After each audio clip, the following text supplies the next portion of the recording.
What's going on, guys? Javier Reyes here, host of the Locked On Padres podcast, coming at you live from a very special room with a very cool background, if I do say so myself. And I'm also being joined by a very cool dude, and that is my buddy Stitch. And why is that? Why is that? Because we have to answer a very important question. That question is, are the San Diego Padres in 2022 contenders or pretenders? And I got an answer for that, of course, as I always have an answer.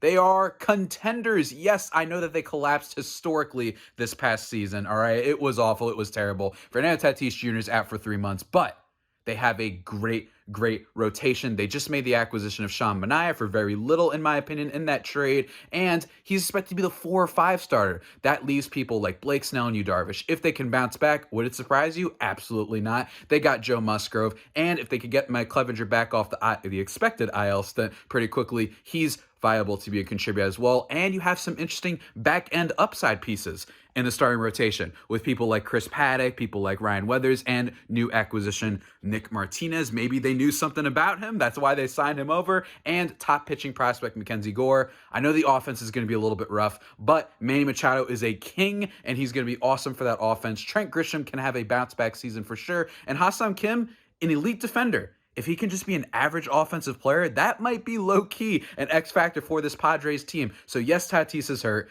Yes, there's a lot of issues with the team, but one extra playoff team this year. And hey, the Giants, they have to go down a little bit, right? From 107 wins to, I don't know, maybe something a little bit more tangible. So absolutely for the whole season, guys, the Padres are going to be in on it. Luke Voit was a great acquisition. I'm telling you, there is hype for this Padres team, even if it wasn't as high as it was last year. And hopefully we're going to be talking about it for months to come here on the Locked On Padres podcast, guys.